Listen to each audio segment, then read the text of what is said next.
kita bicara tentang masalah sifat guru ya, atau ustadz, atau ya pengajar gitu, ada dua sebenarnya ya. Ada seorang itu yang bisa dikatakan muallim, yang satu namanya murabbi. Jadi ada muallim dan murabbi. Kalau muallim itu adalah pengajar, dia kepentingannya adalah menyelesaikan kewajiban mengajar sehingga murid-muridnya itu paham ya. Jadi kalau di sekolah-sekolah itu kan ada istilahnya kurikulum gitu ya, kurikulum. Misalnya ada satu kitab pada periode pertama atau di tahun pertama harus selesai. Maka sang muallim atau guru muallim ini dia mengajarkan dengan baik sehingga para murid ini paham semuanya. Bahkan satu kelas ini benar-benar memahami dari keterangan sang guru tersebut. Nah, ini namanya jiwa seorang yang muallim. Tapi berbeda dengan murabbi ya. Kalau murabbi itu adalah seorang guru, dia juga muallim, sama dengan yang tadi. Hanya dia mempunyai kepedulian yang lebih daripada muallim. Misalnya begini, misalnya kalau dalam satu kelas itu ada salah seorang anak yang dia tidak bisa memahami pelajarannya, kemudian dia murung atau sering termenung gitu ya. Itu kalau muallim dia tidak ada urusan, terserah anaknya. Tapi kalau murabbi tidak begitu. Maka anak tersebut didekati. Ya tidak harus pada saat belajar di kelas, tapi misalnya setelah selesai belajar kemudian anak tersebut dipanggil ya. Mungkin kalau di sekolah-sekolah zaman saya dulu ada namanya BP atau Badan Pengawasan atau Badan Pembinaan gitu ya, yang terkait dengan mental dari murid tersebut. Maka sang murabbi akan bertanya, kenapa engkau murung? Apakah ada masalah?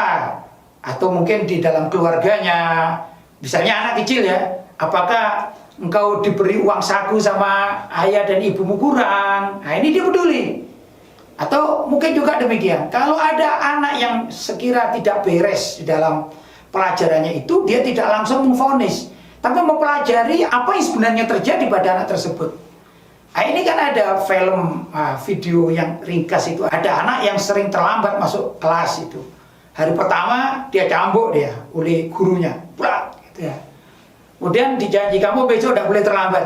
Ternyata esok hari dia terlambat lagi. Maka diminta mana tanganmu? Kemudian dicambuk lagi tangannya, jeblas begitu ya. Dan dijanji, awas kamu ya, kalau esok lagi kamu terlambat, awas kamu ya, akan aku hukum dengan lebih keras lagi. Sudahlah, kemudian pulang si anak.